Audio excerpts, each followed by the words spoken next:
desplome de un imperio. Una noche para recordar. Hola a todos. Antes de sumergirnos en esta historia que les pondrá los pelos de punta, les pido un favor. Suscríbanse al canal. Denle me gusta a este video y por favor, dejen sus comentarios abajo. Quiero saber qué piensan. El comienzo explosivo. En la noche de su 5º aniversario, el multimillonario Sebastián Montenegro cometió un error fatal. Mientras su esposa embarazada de 7 meses, Isabela Aguirre, lo esperaba en casa con una cena íntima para 2, él estaba al otro lado de la ciudad, cenando con su amante. Creía que estaba orquestando el fin de su matrimonio a su manera, una demolición controlada a distancia, pero nunca planeó que Isabela cruzara las puertas de ese restaurante. La explosión que siguió no fue solo sobre infidelidad. Fue una detonación pública que lo dejaría completamente humillado y pondría en juego todo su imperio. ¿Creen que una mentira puede destruir un legado? Sigan leyendo. El silencio de un sepulcro. Dorado, el silencio en el ático de los Montenegro era de un tipo muy particular. Un silencio denso y costoso que absorbía el sonido. Era el silencio de las gruesas alfombras persas sobre los suelos de mármol, de los cristales triples que amortiguaban el rugido de Madrid hasta convertirlo en un zumbido distante e intrascendente. Para Isabela Aguirre de Montenegro, este silencio alguna vez se había sentido como paz. Ahora se sentía como una tumba. A sus 32 años, Isabela poseía una belleza atemporal y frágil. De huesos finos, con cabello color miel pálido y ojos del tono de un mar tormentoso, se movía con la gracia innata de la vieja riqueza. Su familia, los Aguirre, eran la aristocracia de Sevilla. Su fortuna tan establecida y discreta como sus ancestrales propiedades. Casarse con Sebastián Montenegro hace 5 años había sido una fusión, una unión del legado de su familia con su ruidoso imperio de nuevo rico, construido sobre agresivas adquisiciones tecnológicas. Eran la pareja dorada de la ciudad. Desde fuera, su vida era un tapiz exquisito. Por dentro, Isabela llevaba meses tirando de hilos sueltos. Se paró frente a la ventana de suelo a techo, una mano apoyada protectoramente sobre la suave hinchazón de su vientre.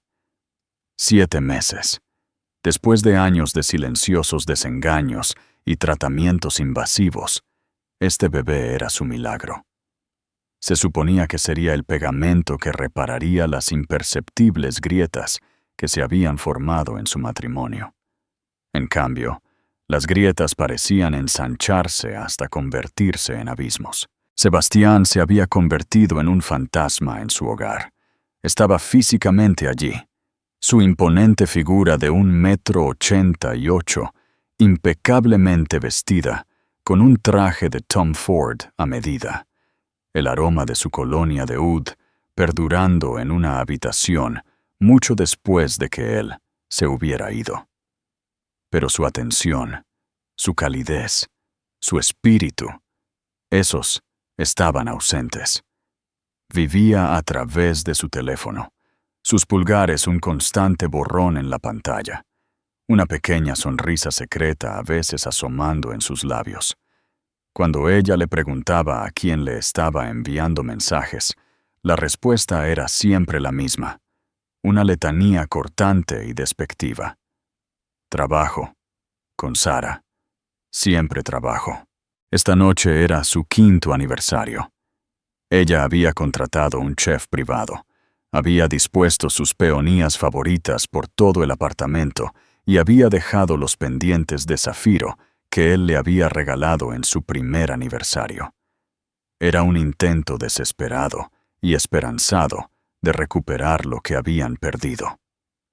A las 6 p.m., él entró, lanzando su maletín sobre un diván de terciopelo.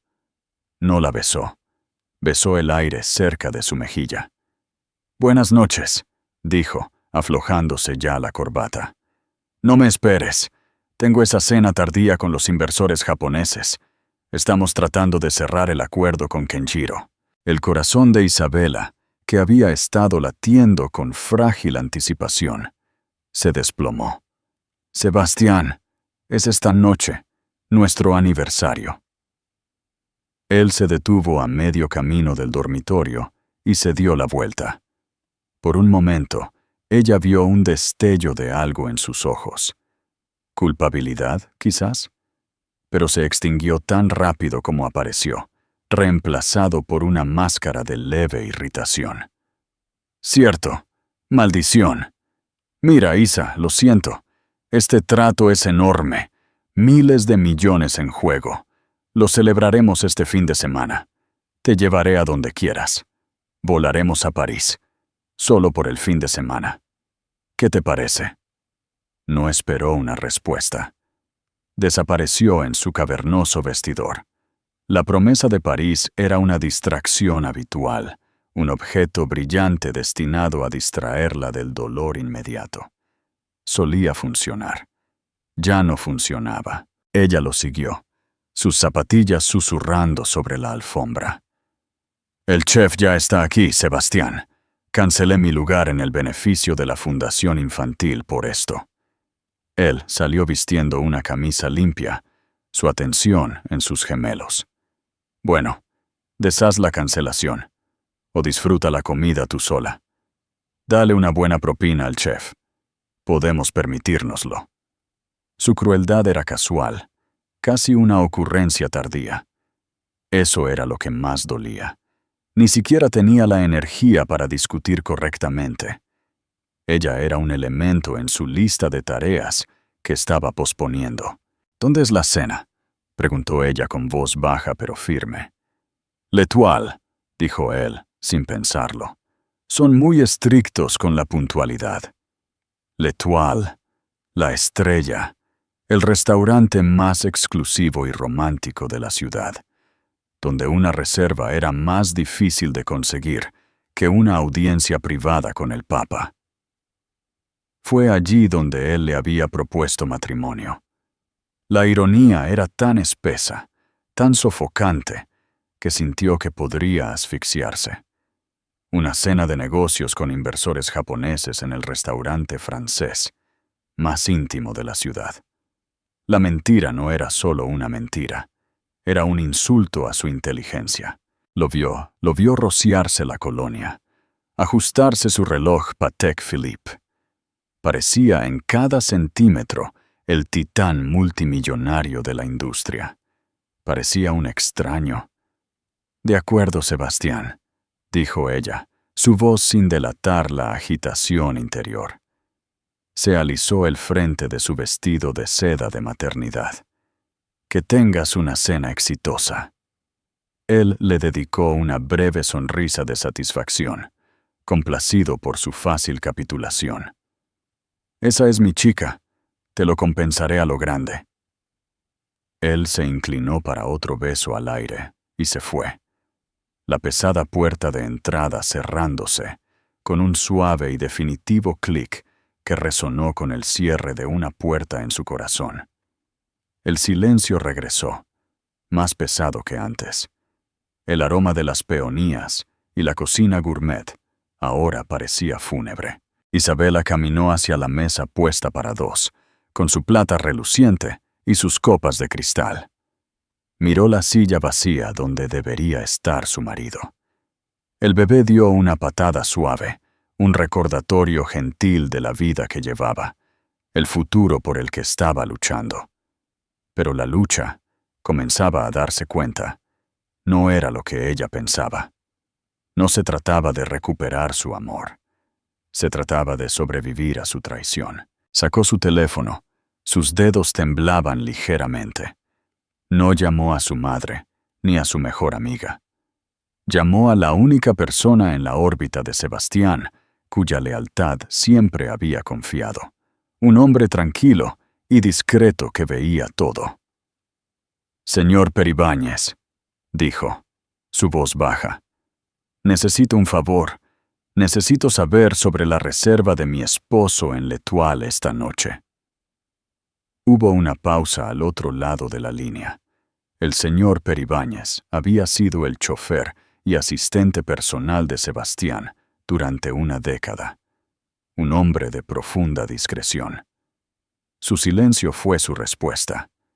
«Por favor, Alistair», susurró ella, usando su nombre de pila por primera vez en años. «Por mí». Otra pausa, luego un suspiro, pesado de arrepentimiento. «Señora de Montenegro, la reserva es para 2, pero el nombre del segundo invitado no es un señor Kenjiro».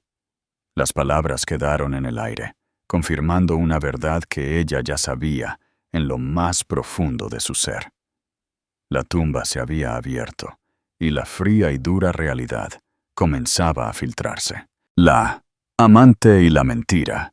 Sebastián Montenegro navegaba su Aston Martin, hecho a medida por los cañones de Madrid, con la misma gracia depredadora que aplicaba al mercado de valores. Sintió una oleada de adrenalina, un cóctel de poder, culpa y una libertad estimulante. La culpa era una emoción fugaz e inconveniente que había aprendido a compartimentar. La libertad, sin embargo, era la droga que perseguía, y Clara Vega era su dosis más nueva y potente. Miró el asiento del pasajero. Clara era todo lo que Isabela no era. Donde Isabela era elegancia clásica, Clara era fuego moderno.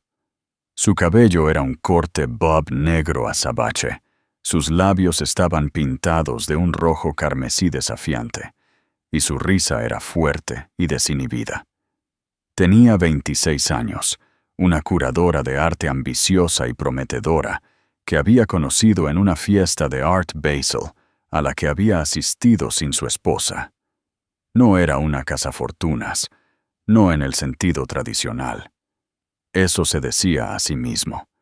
Era ambiciosa, inteligente y fascinada por su poder, no solo por su dinero. Le hacía sentirse joven, vital, visto de una manera que Isabela ya no lo hacía.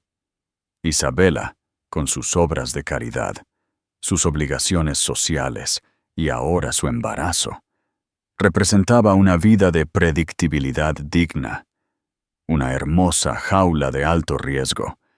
Clara representaba una emocionante escapada. ¿Estás seguro de esto, Seb?, preguntó Clara, su voz un suave ronroneo. Recorrió con un dedo perfectamente cuidado el pulido salpicadero de nogal. Tu esposa, un aniversario, se siente necesario, la interrumpió él con suavidad. Alargó la mano y tomó la suya, su pulgar acariciando sus nudillos. Isa y yo hemos estado distanciados por mucho tiempo. El matrimonio se ha convertido en un acuerdo de negocios. El embarazo fue un accidente, un último esfuerzo que no esperábamos que funcionara. Es complicado. Era una mezcla magistral de verdad y ficción. Se habían estado distanciando. La FIB había sido una posibilidad remota, pero llamarlo un accidente era una mentira diseñada para absolverlo, para pintarlo como una víctima más de las circunstancias. Esta noche no es para ella, continuó, su voz bajando a un susurro conspirador. Es para nosotros. Es hora de que deje de esconderte. Es hora de que empiece a vivir mi vida para mí. L'Etoile es un lugar simbólico. Es donde comenzó un capítulo de mi vida, y esta noche es donde terminará. Los ojos de Clara, de un sorprendente verde esmeralda, se abrieron. ¿Terminar? ¿Quieres decir que le vas a decir? Voy a iniciar el proceso, aclaró él, la redacción cuidadosa de un CEO negociando términos. Esta cena es el primer paso, una declaración. La gente nos verá. Le llegará a ella. Es mejor así, más limpio que un enfrentamiento lloroso y desordenado en casa. Era un plan asombrosamente cobarde y arrogante, nacido de un narcisismo tan profundo que sinceramente creía que era lógico. Al ser visto con Clara, forzaría el problema, creando un hecho público irrefutable que haría de la inevitable separación una reacción de Isabela, no una acción suya. Él sería el hombre que había seguido adelante. Ella sería la esposa que no pudo manejarlo.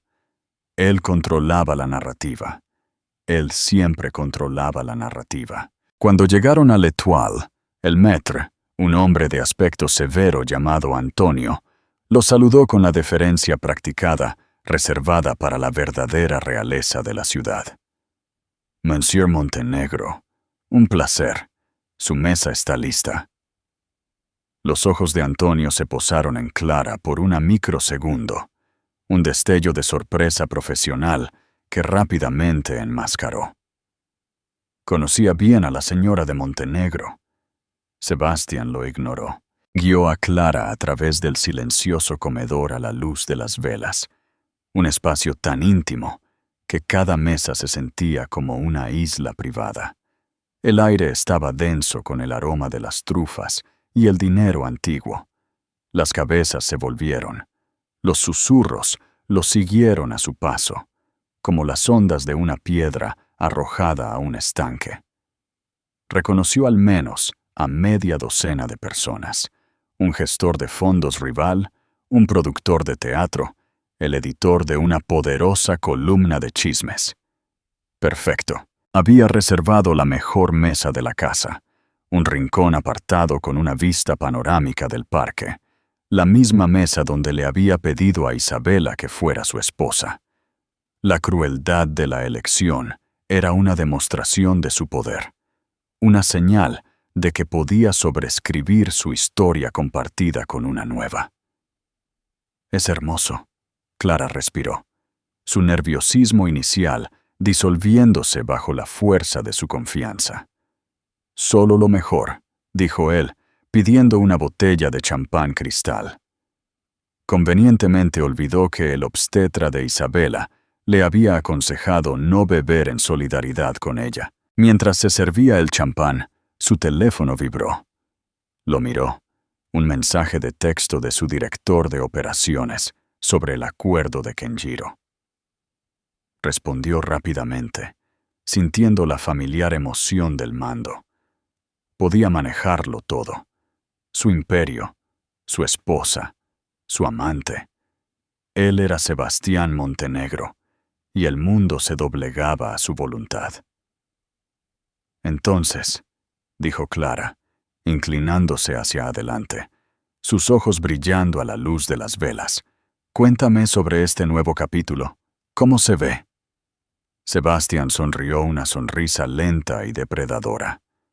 Se ve como tú, se ve como mi jet, pero no para un fin de semana en París, sino para un mes en las Maldivas. Se ve como tú en la portada de la revista Art World, con la Fundación Montenegro respaldando tu nueva galería. Se ve como lo que queramos que sea. Él le estaba vendiendo un futuro, y ella lo estaba comprando. Ella no tenía motivos para dudar de él. Él le había mentido con la misma convicción impecable con la que les mentía a sus accionistas, a su junta directiva y a su esposa. Él creía su propia actuación. En su mente, no era solo un infiel. Era un héroe romántico, liberándose valientemente de una prisión sin amor para estar con la mujer que realmente deseaba. Levantó su copa para brindar por nuevos comienzos. Por nuevos comienzos, ella repitió, su copa chocando con la suya. Al otro lado de la sala, la columnista de chismes tomó discretamente una foto con su teléfono. Las ondas ya se estaban convirtiendo en olas. Sebastián lo vio y sintió una salvaje sensación de satisfacción. La mecha estaba encendida. Solo tenía que esperar la explosión. No tenía idea de que estaba sentado en el epicentro. La furia de una reina. La confirmación de Alistair Peribáñez cayó en el alma de Isabela, como un fragmento de hielo. Por unos largos momentos, ella simplemente se quedó inmóvil en el centro de su opulento salón, el teléfono aún pegado a su oído. El aroma de la cena de aniversario que había planeado con tanto amor, vieiras a la plancha y risotto de trufas, flotaba desde la cocina, una burla nauseabunda de su ingenuidad. La reserva es para 2, pero el nombre del segundo invitado no es un señor Kenjiro. La traición era algo físico. Comenzó como un nudo frío en su estómago, luego se extendió por sus venas, un veneno escalofriante que hacía que sus extremidades se sintieran pesadas, su cabeza ligera. Su primer instinto fue derrumbarse, retirarse a la prisión sedosa de su cama y dejar que las lágrimas fluyeran. Habría sido lo más fácil, lo esperado. Era la reacción de la Isabela que todos conocían, serena, gentil, complaciente. Pero mientras estaba allí, otro sentimiento comenzó a agitarse bajo el dolor. Era una corriente lenta y ardiente de rabia, una emoción tan extraña y tan potente que la sobresaltó. La rabia consumió el shock, derritió el hielo, y en su lugar forjó algo duro y afilado. El bebé pateó de nuevo, con más fuerza esta vez, como si sintiera el cambio en el espíritu de su madre. No era una súplica de protección. Se sintió como un llamado a las armas. Ella no era solo Isabela Aguirre de Montenegro, la esposa de la alta sociedad. Era una Aguirre, descendiente de gobernadores y magnates navieros, mujeres que habían capeado guerras y colapsos financieros, con voluntades de hierro ocultas bajo guantes de seda. Era la madre de un hijo que merecía algo mejor que un cobarde por padre y una tonta por madre. Las lágrimas que habían amenazado con caer se evaporaron. Su columna se enderezó. La frágil belleza desapareció, reemplazada por una resolución cristalina. Había terminado de ser la víctima en su historia. Esta noche, ella escribiría su propio capítulo. «Gracias, Alistair», dijo al teléfono, su voz ahora firme y clara como una campana. «Has sido un mejor amigo para mí de lo que él ha sido un esposo». Terminó la llamada antes de que él pudiera responder. Su mente, una vez nublada por el dolor, ahora funcionaba con una claridad aterradora. ¿Cuál era su objetivo? Una humillación pública. Él había elegido L'Étoile, su lugar, sabiendo que estaría lleno de su círculo. Quería ser visto. Quería que la noticia llegara a ella, para romperla a distancia. Era un cobarde, orquestando una guerra por delegación.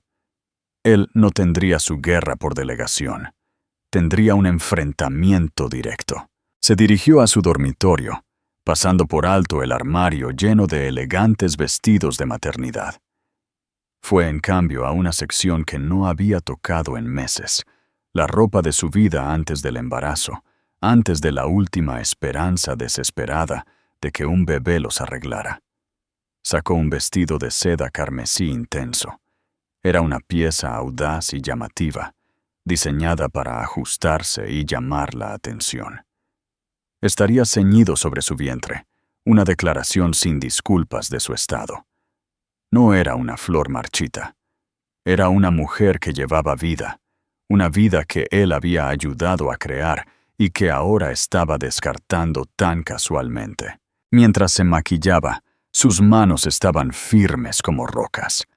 Se delineó los ojos, un ojo de gato afilado y dramático. Eligió un tono de lápiz labial oscuro y vampírico, del color de la sangre seca. Se miró en el espejo. La mujer que la miraba no era la que Sebastián había dejado hacía una hora. Esta era una reina preparándose para la batalla. Los pendientes de zafiro que él le había dado se sentían mal, contaminados. Los reemplazó con un par de grandes pendientes de diamantes y ónix, una herencia de la familia Aguirre. Se sentían como una armadura. Regresó al salón. El chef privado, un hombre amable llamado Pierre, levantó la vista de la estufa con una expresión preocupada. «Madame de Montenegro, ¿todo está bien, Monsieur Islet?» «Ha habido un cambio de planes, Pierre», dijo Isabela. Su tono no dejaba lugar a la discusión. «La cena está cancelada. Por favor, empáquelo todo. Envíe la factura por su servicio completo a la oficina de mi esposo y añada una tarifa significativa por inconvenientes». Los ojos de Pierre se abrieron, pero simplemente asintió. «Oui, madame». Isabela se puso un par de tacones de aguja afilados, imprácticos, dolorosos, perfectos.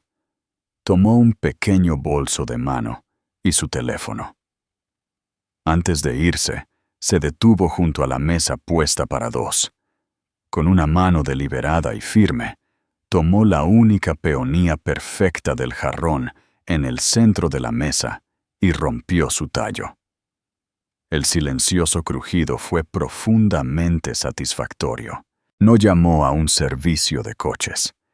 Salió a la calle y paró un taxi amarillo, el tipo de transporte que Sebastián habría despreciado. Las luces de la ciudad se difuminaron, un río de oro y neón. Durante el viaje, no se enfureció ni lloró. Planeó. Pensó en los acuerdos prenupciales, en los estatutos de la empresa, en las acciones de Montenegro Tech que estaban a su nombre como parte de la fusión matrimonial. Pensó en el equipo legal de los Aguirre, una manada de tiburones que había estado con su familia durante generaciones. Sebastián pensó que esto era un drama personal.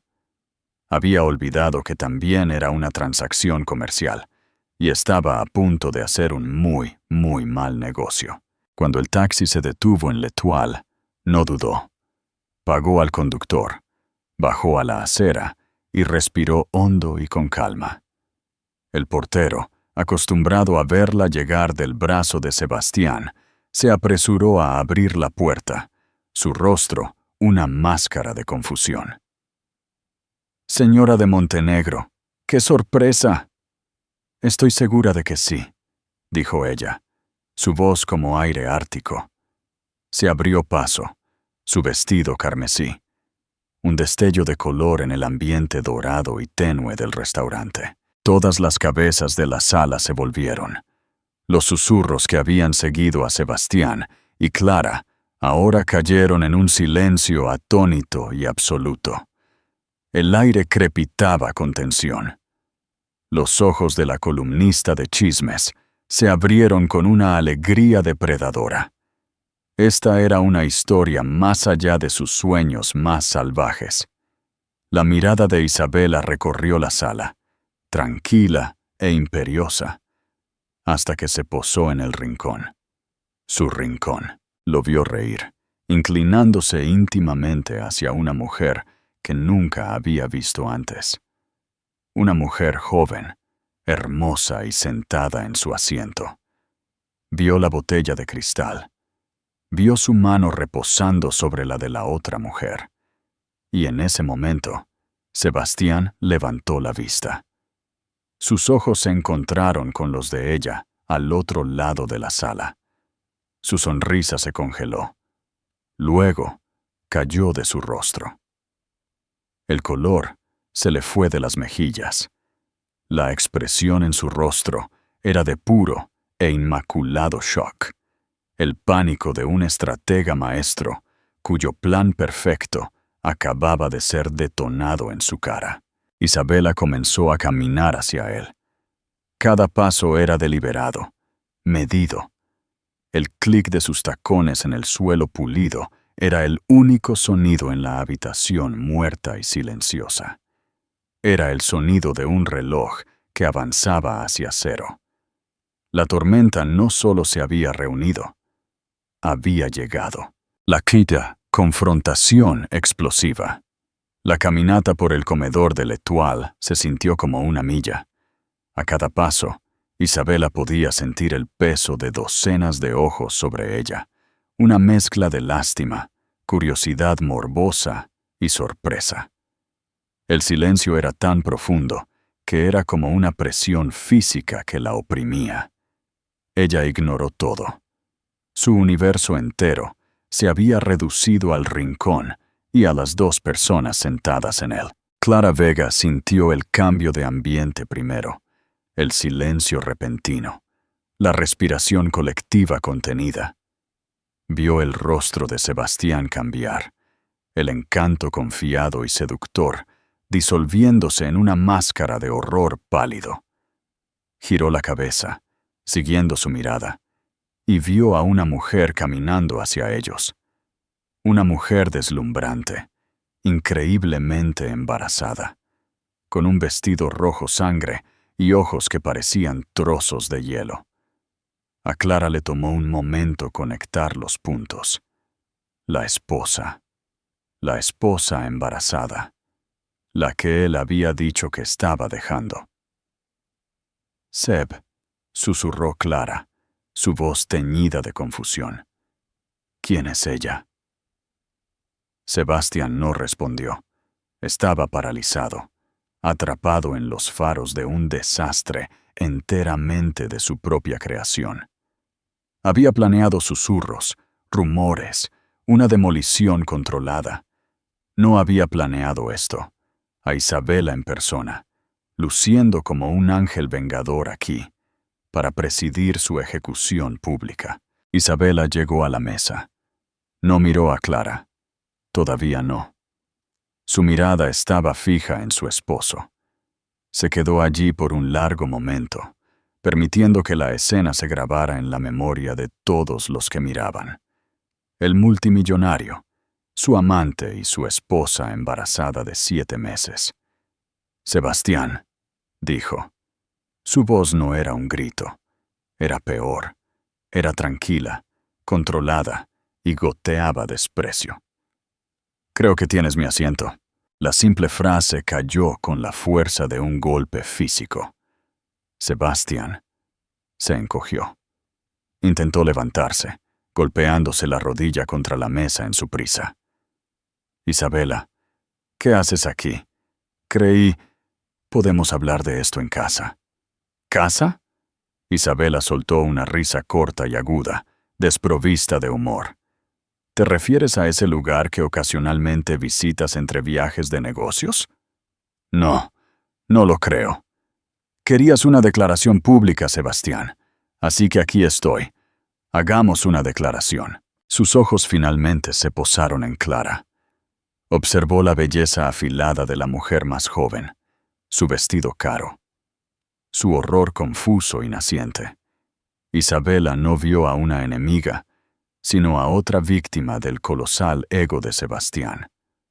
Y usted debe ser la inversora japonesa, dijo Isabela, su voz suavizándose con una especie de piedad escalofriante.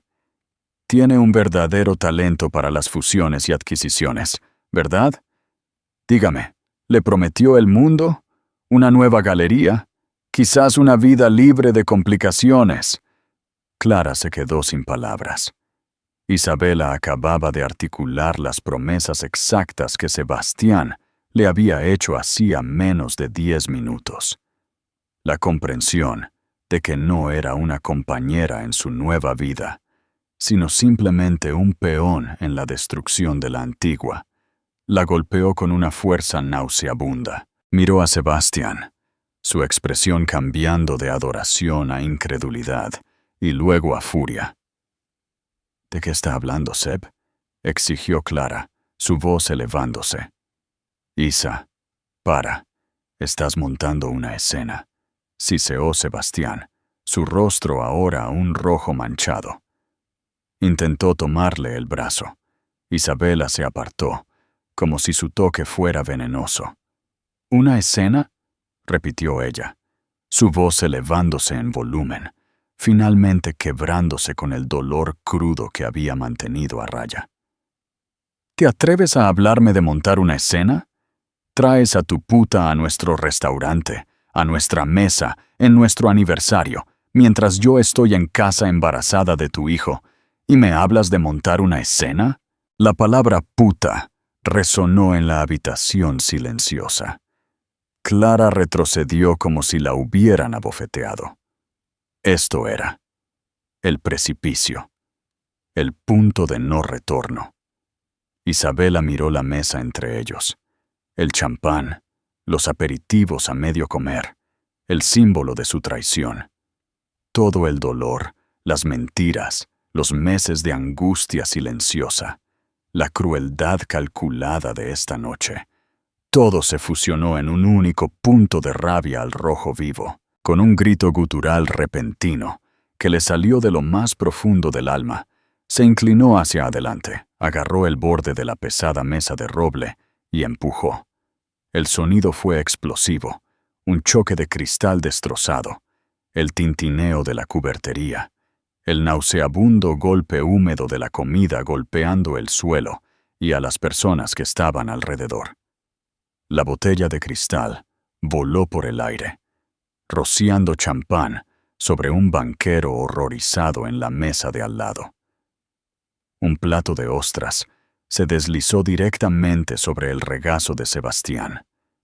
Toda la escena cuidadosamente construida de romance ilícito fue instantáneamente obliterada, reemplazada por un desorden caótico, pegajoso y humillante. Los jadeos ondearon por todo el restaurante. Varias personas sacaron instintivamente sus teléfonos. Las luces rojas de los videos grabando, parpadeando en la tenue luz. Sebastián estaba de pie ahora, goteando champán y mariscos. Su rostro, una máscara de furia y incredulidad absolutas. «¿Estás loca?», rugió, pero Isabela ya se estaba dando la vuelta. No había volcado la mesa en un momento de histeria incontrolada. Fue un acto calculado de destrucción simbólica. Estaba derribando su vida, aquí mismo, ahora mismo, a su manera. Echó un último vistazo a los restos, a su marido humillado y a su amante atónita, sentados entre los escombros de su pequeña cena sórdida. No sintió nada más que un vacío frío y limpio. Les dio la espalda a él, a ellos, a toda la vida que habían construido. Mientras caminaba hacia la salida, con la cabeza alta, su vestido carmesí un faro en el caos, pronunció su última frase lo suficientemente fuerte como para que toda la sala la escuchara. «Que tengas una cena exitosa, Sebastián. Parece que el trato está cancelado». Luego se fue, dejando atrás una habitación en silencio sepulcral, el hedor a vino derramado, un multimillonario arruinado y las cenizas humeantes de un matrimonio. La humillación fue absoluta, fue pública, y fue solo el principio. La venganza empresarial. Las consecuencias inmediatas del vuelco de la mesa fueron un estudio del caos. Durante unos segundos, nadie se movió. Los clientes de L'Étoile se quedaron congelados, una audiencia cautiva de un drama mucho más convincente que cualquier obra de teatro. Luego el hechizo se rompió. Antonio, el maître, se apresuró con 2 camareros, no para agredir a Isabela, sino para gestionar la escena. Su rostro, una sombría máscara de control de daños. Sebastián Montenegro permanecía goteando en medio de los restos. Su traje de Tom Ford, un símbolo de su poder y riqueza, estaba manchado de champán y vinagreta. Una ostra se aferraba precariamente a su solapa. Los susurros comenzaron de nuevo. Esta vez no con curiosidad, sino con desprecio y burla sin disimulo. El destello de una luz atravesó la tenue luz. La columnista de chismes, Catalina Rojas, capturando la foto del momento. Su humillación era una fuerza palpable que irradiaba de él en oleadas. Él, que controlaba meticulosamente cada aspecto de su vida e imagen, había sido convertido en un espectáculo público, un payaso, en su propio circo. ¡Fuera!, le gruñó a Clara, su voz baja y venenosa. Su gran gesto romántico había fracasado espectacularmente, y como todos los narcisistas ante el fracaso, necesitaba un objetivo para su ira. Ella era la más conveniente. Clara, que todavía estaba salpicada de comida y conmoción, lo miró fijamente. El hombre que le había prometido el mundo hacía solo unos momentos. Ahora la miraba con puro odio. La ilusión se hizo añicos por completo. «¿Yo?», replicó ella. Su voz temblaba de furia. «Me mentiste, me usaste, me dijiste que había terminado entre ustedes, me dijiste que ella no estaría aquí. Te dije que fueras discreta, no te dije que te sentaras ahí y dejaras que mi esposa nos tendiera una emboscada», mintió él desesperadamente, tratando de reescribir la historia a su favor. «Tu esposa no nos tendió una emboscada, Sebastián. Te tendió una emboscada a ti», replicó Clara, su inteligencia regresando con una venganza. Se levantó, sacudiéndose las migas de su vestido con la mayor dignidad posible.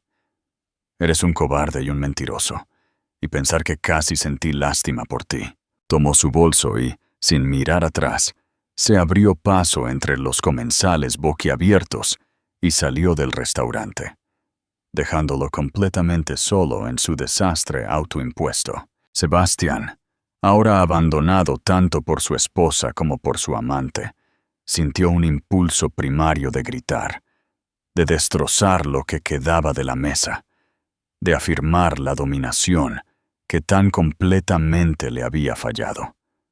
Pero estaba rodeado de sus compañeros, sus rivales. Vio a Alejandro Ruiz, su principal competidor en el espacio tecnológico, observando desde una mesa cercana, con una mirada de puro e inmaculado placer. Ruiz levantó su copa en un brindis simulado. La vergüenza era una quemadura física. Sebastián arrojó una tarjeta Black Amex en una esquina limpia de una mesa cercana. «Cubre todo», le ladró a Antonio. «Y si se filtra una sola foto de esta sala, compraré este restaurante solo para despedirte». Era una amenaza vacía, y ambos lo sabían. La historia ya se había filtrado. Catalina Rojas probablemente estaba escribiendo el titular en su teléfono mientras salía por la puerta. El colapso de Montenegro. La cena de aniversario del multimillonario termina en ruinas cuando su esposa embarazada irrumpe en la fiesta. Mientras Sebastián se dirigía hacia la salida, su compostura una frágil cáscara alrededor de un núcleo de pura rabia, se encontró con un infierno fresco. El portero debió haber avisado a los paparazzi. Una pared de luces intermitentes estalló cuando pisó la acera. «Sebastián, ¿es cierto que cenó con la amante, señor Montenegro? ¿Cuál es el estado de su matrimonio? ¿Quién era la mujer, Seb?» Se abrió paso entre la multitud, su rostro una máscara de furia, y se metió en su Aston Martin. Se alejó a toda velocidad. El chirrido de sus neumáticos, la única respuesta que pudo dar, condujo sin rumbo durante 1 hora. Las luces de la ciudad, un borrón sin sentido. Su teléfono explotaba con llamadas y mensajes de texto. Su jefe de relaciones públicas, su abogado, su madre. Los ignoró a todos. Había sido humillado, pero más que eso, había sido superado. Las acciones de Isabela no fueron el alboroto histérico de una mujer despreciada. Fueron precisas, estratégicas y devastadoramente efectivas. La elección del vestido, la caminata por la sala, la furia controlada, el vuelco de la mesa, todo fue una actuación, una pieza de teatro corporativo diseñada para el máximo impacto. Ella no solo había terminado su cena, había lanzado una toma de control hostil de la narrativa. Él ya no era el hombre poderoso que seguía adelante. Era el patético marido infiel, atrapado en el acto. Finalmente, regresó a casa, al ático silencioso. Esperaba encontrarlo desordenado, quizás con sus cosas desaparecidas. En cambio, estaba impecable. La cocina estaba impecable. El olor de la cena cancelada había desaparecido por completo. La mesa para dos había sido retirada. La peonía rota había desaparecido. Era como si ella y su aniversario hubieran sido borrados. Lo único fuera de lugar era una sola hoja de papel en la mesa del recibidor. No era una carta. Era un documento del bufete de abogados Aguirre, Ruiz y Barrera. Era una notificación formal. Con efecto inmediato, Isabela Aguirre de Montenegro solicitaba una orden judicial para congelar todos los bienes conjuntos a la espera de una revisión formal de su acuerdo prenupcial, citando una grave mala conducta matrimonial. Además, como accionista significativa de Montenegro Tech, solicitaba una reunión de emergencia de la Junta para discutir el posible riesgo reputacional y financiero que planteaba la reciente conducta del CEO. A Sebastián se le heló la sangre. Esto no era un divorcio, esto era una declaración de guerra. Ella no venía por su corazón, venía por su empresa. La humillación en el restaurante fue solo la salva de apertura. La verdadera batalla, la que determinaría su futuro, su legado y su fortuna, acababa de comenzar. Él había pensado que estaba jugando al ajedrez, pero acababa de descubrir que Isabela había volcado todo el tablero, y él era la única pieza que quedaba en un montón de escombros, la victoria silenciosa y el verdadero milagro. Mientras Sebastián se tambaleaba por su desgracia pública, Isabela no estaba en casa llorando en una almohada. Estaba en una discreta oficina con paneles de madera en el centro, una fortaleza de ley antigua y agresión moderna. Esta era la sede de Aguirre, Ruiz y Barrera, el bufete de abogados de su familia. El Ruiz no tenía relación con el rival de Sebastián. Era un nombre que había estado ligado a los Aguirre durante un siglo. Con ella se sentaban dos hombres. El primero era Carlos Barrera, un abogado de 60 años con ojos de halcón y una reputación de desmantelar quirúrgicamente a sus oponentes en los tribunales. El segundo era su hermano mayor, Diego Aguirre. Diego era la antítesis de Sebastián. Donde Sebastián era un pulido astuto, Diego era poder puro. Un exinfante de marina convertido en capitalista de riesgo. Tenía los mismos ojos tormentosos que su hermana, pero los suyos estaban en un rostro rudo e imponente. Había desconfiado de Sebastián desde el primer día. «Lo hiciste bien esta noche, Isa», dijo Diego, su voz un murmullo bajo. Le entregó un vaso de agua. «Tomaste el control. Ahora presionaremos la ventaja». Carlos Barrera deslizó una gruesa carpeta sobre la mesa de caoba. «La orden judicial ha sido presentada. Para las 7 a.m. de mañana no podrá mover una cuenta conjunta sin nuestra aprobación. La convocatoria a la reunión de la Junta ha sido enviada a todos los miembros. Como la cara de la empresa, su implosión pública nos da una ventaja significativa». Isabela asintió, su concentración absoluta. La tormenta emocional había pasado, dejando atrás una mente estratégica, fría y clara. El acuerdo prenupcial. Estaba tan orgulloso de él. Lo llamó una fortaleza inquebrantable. «Toda fortaleza tiene una puerta trasera», dijo Carlos, con una delgada sonrisa. Sebastián lo diseñó para proteger sus activos prematrimoniales, lo cual es estándar. Sin embargo, la cláusula 11b, la cláusula de infidelidad, es nuestra vía de entrada. Él asumió que se usaría para negociar un acuerdo más alto para usted. Nunca imaginó que podría usarse para cuestionar su idoneidad como CEO de una empresa en la que usted tiene una participación significativa y contractualmente vinculada. Diego se inclinó hacia adelante. Tus acciones, Isabela, son el 10%.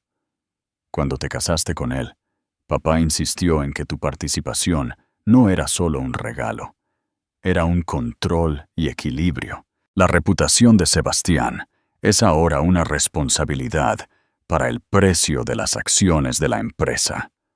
La Junta tiene el deber fiduciario de actuar. No solo estamos discutiendo un matrimonio, estamos discutiendo el valor para los accionistas. Esta era la jugada de los Aguirre. Estaban transformando un divorcio complicado en un golpe corporativo. Sebastián la había subestimado, y más tontamente, había subestimado a su familia. Pero mientras la charla estratégica giraba a su alrededor, Diego hizo una pausa. Su expresión se suavizó al mirar a su hermana. La rabia en sus ojos fue reemplazada por una profunda y protectora preocupación. «Isabela, ¿estás bien? ¿De verdad?», preguntó. «Olvídate del dinero, olvídate de la empresa. Lo que te hizo a ti, al bebé». La compostura de Isabela finalmente vaciló. Una sola lágrima trazó un camino por su mejilla. Mató lo que quedaba de nosotros, Diego. Lo mató a propósito. Siempre fue una serpiente, gruñó Diego. Nunca entendí lo que le viste, especialmente después de lo que dijo sobre los tratamientos. Isabela se congeló. ¿De qué estás hablando? Diego dudó, mirando a Carlos, luego de vuelta a su hermana. Hace unos meses, en el club, se había tomado demasiados whiskies. Lo estaba felicitando con cautela por tu embarazo, y él simplemente se rió. Fue un sonido amargo. Dijo algo como, un milagro, así lo llama ella, o tal vez solo el buen momento del cartero. Implicó, Isabela, implicó que el bebé no era suyo. El aire abandonó los pulmones de Isabela. Fue una traición tan profunda, mucho más profunda que un simple adulterio, que amenazó con deshacer la férrea resolución que había construido con tanto cuidado. Sebastián no solo la había engañado, la había sospechado de engañarlo a él, y había usado esa sospecha para justificar su propia aventura. Había envenenado su único milagro antes de que siquiera hubiera comenzado. «¿Pero por qué?», susurró ella, su voz temblaba. Él sabe sus problemas». 2 años antes, después de una grave enfermedad, un médico le había dado a Sebastián un sombrío pronóstico sobre su fertilidad. Las probabilidades eran astronómicamente bajas. Lo había aplastado, golpeando el núcleo de su imagen viril y poderosa.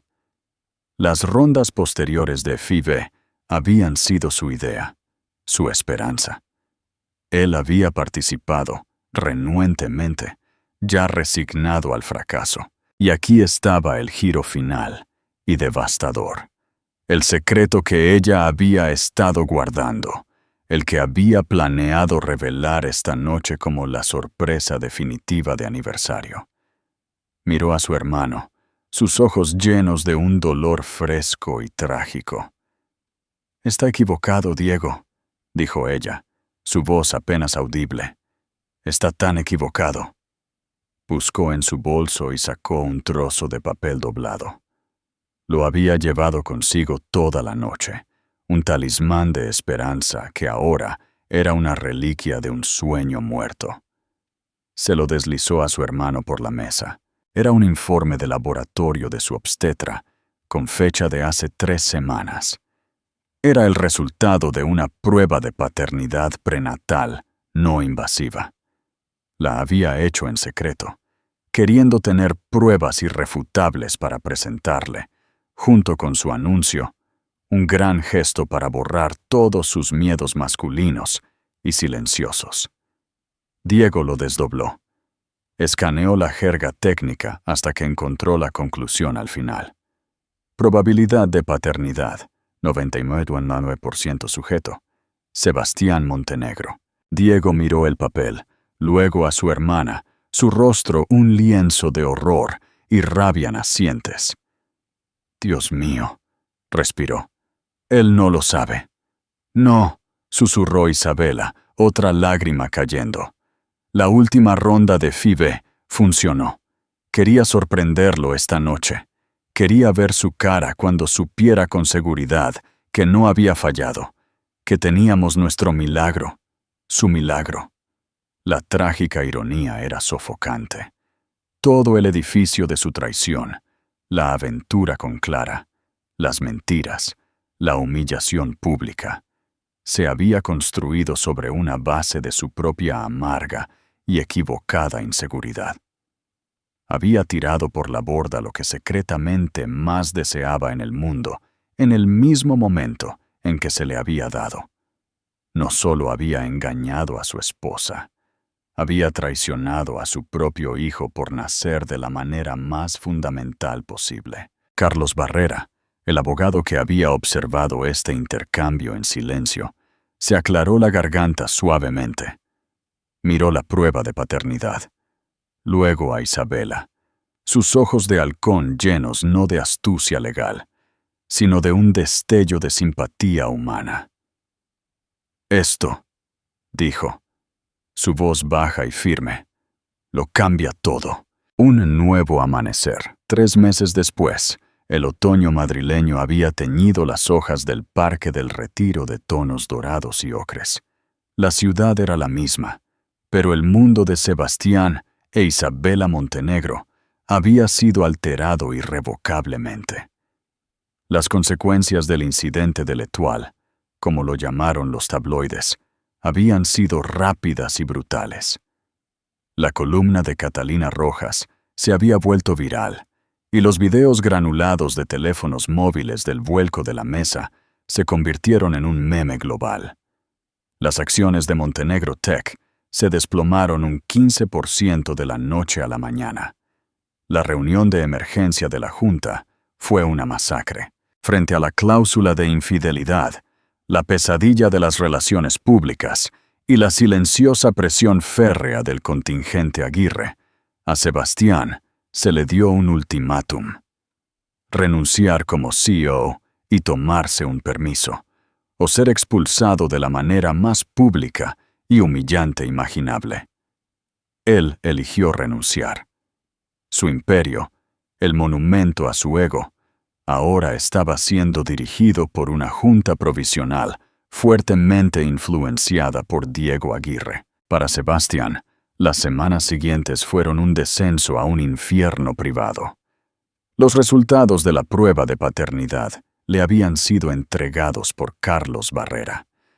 La noticia de que el niño, su hijo milagroso, como había revelado una ecografía posterior, era inequívocamente suyo, no le trajo alegría.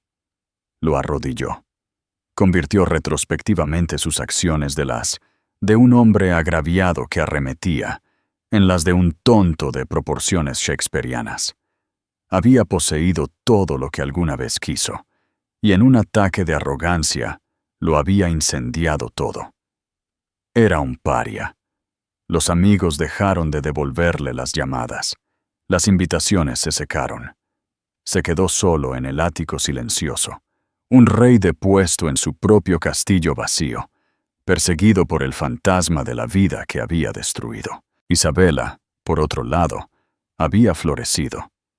Se había mudado del ático a una magnífica casa adosada en el barrio de Salamanca, una propiedad Aguirre que había estado en su familia durante generaciones. Se había despojado del de Montenegro, de su nombre, recuperando su identidad como Isabela Aguirre.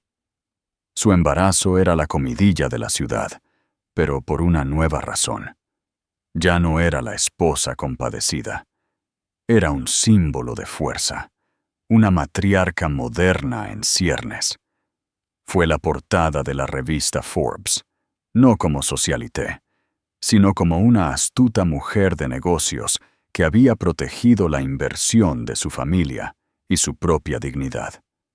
El artículo se tituló El ascenso de los Aguirre.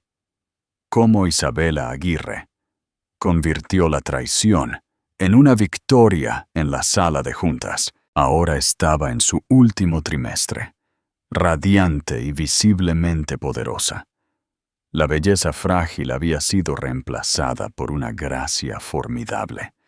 Dirigía sus obras de caridad con renovado vigor y asumió un papel activo en la supervisión de su participación en Montenegro Tech, demostrando ser una presencia astuta y perspicaz en las llamadas de la Junta. El día que nació su hijo fue una mañana fresca de octubre. Lo llamó Arturo Maximiliano Aguirre. Le dio su nombre, no el de su padre. Una semana después, Sebastián hizo su último movimiento desesperado. Apareció en su casa adosada sin previo aviso, luciendo como una sombra de su antiguo yo. Había perdido peso. Su costoso traje le quedaba grande y sus ojos estaban hundidos. La puerta fue abierta por su hermano Diego. «Ella no quiere verte, Sebastián». «Por favor», suplicó Sebastián, su voz ronca. «Diego, por favor, solo quiero verlo. Necesito ver a mi hijo». Desde el interior, la voz de Isabela llegó, tranquila y firme. «Déjalo entrar, Diego». Diego se hizo a un lado, su expresión furiosa. Sebastián entró en el salón bañado por el sol. Era cálido y lleno de vida, lleno de flores y los suaves sonidos de un recién nacido. Era todo lo que su ático no era. Isabela estaba sentada en un cómodo sillón, sosteniendo al bebé. Arturo era diminuto, envuelto en una suave manta azul, su rostro tranquilo en el sueño. Sebastián se detuvo a unos metros, con la garganta apretada. Miró del bebé a Isabela. El amor, el arrepentimiento, la vergüenza, todo estaba en sus ojos. «Isa, no hay palabras. Lo siento, es un insulto patético. Fui un tonto. Estaba roto y rompí todo a mi alrededor». Isabela escuchó, su expresión ilegible. «Lo estabas», asintió, su voz desprovista de calidez. «Pero tu quebrantamiento no es mi carga. Ya no. Déjame arreglarlo», suplicó, dando un paso vacilante hacia adelante. «Haré lo que sea. Iré a terapia. Te daré lo que quieras. Podemos intentarlo de nuevo». «Por él», hizo un gesto hacia el bebé. La mirada de Isabela se agudizó. «¿Por él?», repitió ella. «No usarás a nuestro hijo como moneda de cambio para reparar tu patético ego, Sebastián. Déjame ser perfectamente clara. Nunca, jamás volveremos a intentarlo. Tú destruiste eso. Quemaste ese puente y salaste la tierra detrás de él». Su rostro cayó. El último destello de esperanza murió. «Sin embargo», continuó ella, su voz suavizándose ligeramente mientras miraba al bebé dormido en sus brazos. «Él es tu hijo. Es inocente en todo esto, y merece conocer a su padre. Siempre que su padre pueda demostrar ser un hombre digno de conocer». Ella se puso de pie, acercándose a él. Le ofreció al bebé. «Puedes sostener a tu hijo». Con manos temblorosas, Sebastián tomó el pequeño bulto. Miró el rostro diminuto y perfecto, y por primera vez en su vida adulta, comenzó a llorar. No lágrimas de autocompasión, sino lágrimas de una pérdida profunda y desgarradora por la familia que podría haber tenido, por el hombre que debería haber sido. «Tendrá el apellido Aguirre», dijo Isabela, su voz firme, la nueva matriarca estableciendo los términos de la rendición. «Se te permitirán visitas supervisadas, que aumentarán si, y solo si, demuestras un cambio genuino y constante. Contribuirás a un fideicomiso a su nombre que yo administraré.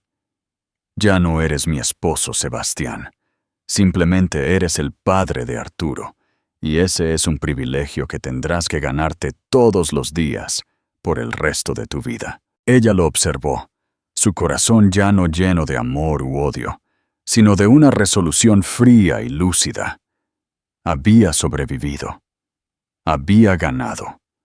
Y mientras miraba a su hijo, que ahora se movía en los brazos de su padre, supo que su nueva vida, la que había forjado de las cenizas de la traición, apenas comenzaba. La pregunta final, al final, el Imperio Montenegro no fue derribado por un colapso del mercado, sino por un solo acto de desafío público.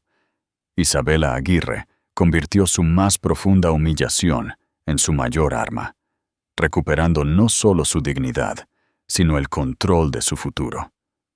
Demostró que el verdadero poder no se mide en precios de acciones, sino en el coraje de derribar un mundo tóxico y construir uno nuevo a tu manera. Sebastián Montenegro lo perdió todo porque vio a su esposa embarazada como una carga, sin darse cuenta de que era su activo más valioso y peligroso. ¿Cuál creen que fue la jugada más poderosa de Isabela? ¿Fue volcar la mesa o tomar el control de la sala de juntas? Déjennos sus opiniones en los comentarios.